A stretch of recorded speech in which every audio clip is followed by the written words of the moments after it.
You look at Karl Rove and the 527 organizations that he created and I think very successfully used to just create a drumbeat of negative campaign messages all across the country.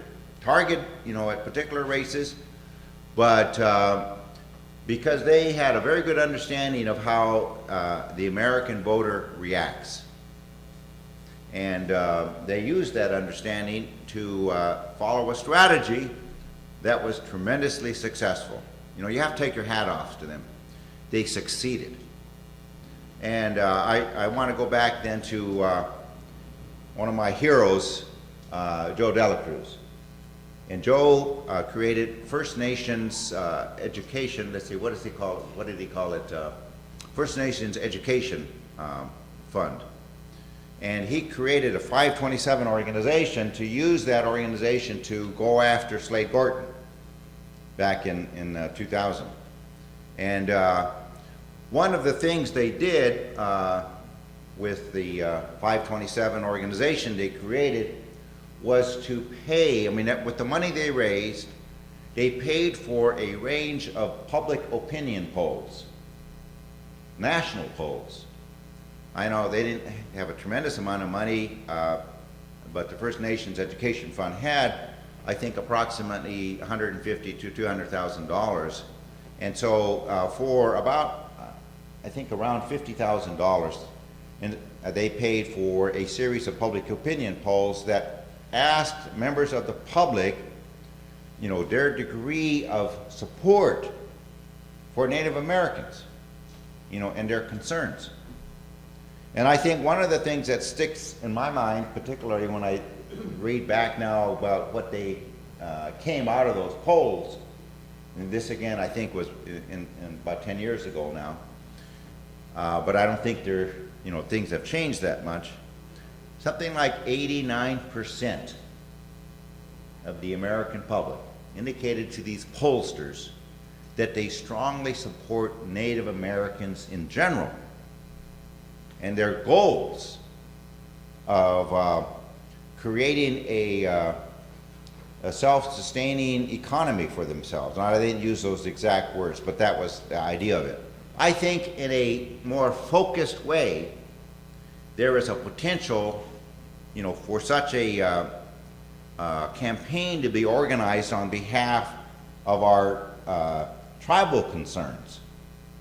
So we need to think about, given it, let's start from what we developed, 10 years ago, and build upon that. I think you could do a series of public opinion polls that would update your findings, because for not that much money, you could come up with some very valuable findings in terms of, well, how could we present, our issues, present our goals in the way that's going to be resonate with the American public. There is a more work to be done in terms of figuring out, what's going to be the strategies that are going to work. I think Patricia gave some wonderful insights in terms of how to analyze how we should approach these newly elected members of Congress, the new leadership in the Congress as they organize themselves, get ready to launch themselves into the 112th session of Congress. He analyzed what's going on today, say connecting it with this opinion in the Supreme Court, Citizens United versus the Federal Election Commission, that opened the doors to what has now become a phenomenon. Hundreds of millions of dollars, invested anonymously, secretly, by corporate entities, billionaires, who don't want to be identified. Why? Because that might have some backlash in terms of their corporate standing. If corporation X is identified with this sort of negative, nasty campaigning, which what they did, well, that wouldn't be good for business. So they put this veil of secrecy between themselves and what they're able to do with their, you know, these 527 organizations that they've created and now funded to an incredible degree of success. So Bill Moyers was talking about this from the point of view, he says, you know, what this really is the corporate world taking over our democracy. You know, you have to think about that for just a little bit, and you realize that's what's going on. In Moyer's article, I think, you know, he was lamenting this fact, because the fact is, you know, he's a very, you know, tremendous historian himself, and he saw just what was going on. So we Native people need to be likewise aware and to figure out, so how should we, you know, gauge our strategy. So I think it's a big job ahead of us, of challenging times, but I'm pretty sure that if we only find a way to work together, join forces, you know, we're up to it. So thank you for your attention.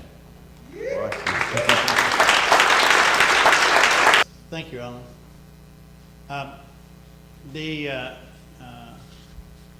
poll that he was talking about, the work that was done in the 2000 through 2002, the important thing about the poll and the information is that it hasn't been updated in almost a decade, okay?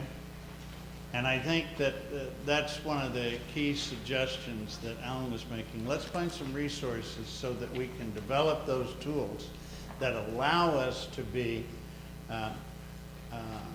having the information that will sway and change